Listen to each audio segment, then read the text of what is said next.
Hello, readers. This is your video this week. Instead of doing a whole pre-assessment today, we will save half for next time. Question, and that's Wednesday. Question, what are the central ideas of this text?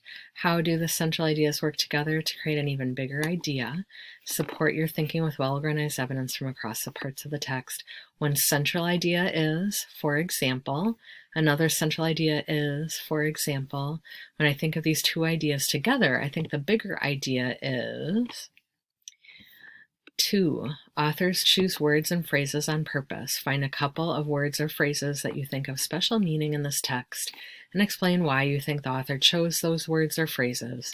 How do you think the words or phrases affect the tone of the text? One word or phrase that I think has special meaning in this text is, I think the author chose to use this word or phrase because this word or phrase affects the tone by, and furthermore. Settings.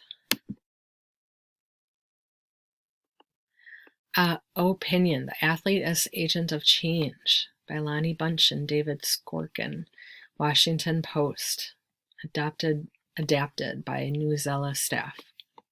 Newsela. San Francisco 49ers outside linebacker Eli Harold, left quarterback Colin Kaepernick, center and safety Eric Reid kneel during the national anthem before an NFL football game against the Dallas Cowboys in Santa Clara, California on October 2nd, 2016. Photo from AP, Associated Press. The Star-Spangled Banner plays. An athlete turns away. The audience boos. Is this a recent National Football League game? No, this is a women's college basketball game in 2003. The athlete is Tony Smith. Smith turned her back to protest the Iraq War. Last year, football player Colin Kaepernick kneeled during the national anthem. He was protesting the unfair treatment of African Americans by police. Recently, President Donald Trump said athletes who protest should be fired. After his statement, many football players started kneeling during the anthem. They were protesting his statement and showing support for other athletes. Many athletes have protested injustice. Kaepernick was not the first athlete to protest. Many athletes protest injustice. Tommy Smith and John Carlos, for instance, protested. They raised their fists during 1968 Summer Olympics. They did this to protest the unfair treatment of African Americans. The Phoenix Suns wore Spanish-language versions of their jerseys. They were protesting laws that unfairly target people because of their race. We need to recognize something. Being an American means different things to different people. Not all Americans get equal treatment. The United States began with the ideals of freedom.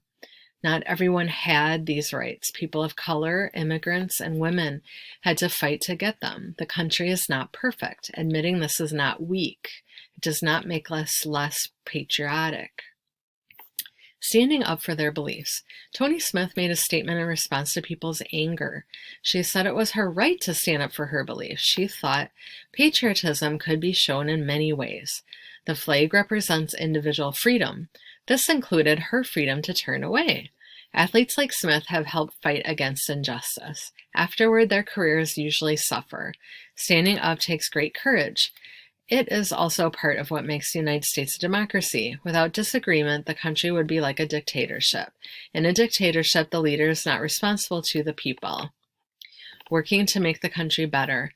Protest can be one of the highest forms of patriotism. The country's founders knew the country would have to keep changing. It would need to be checked again and again. Sometimes disagreement is needed.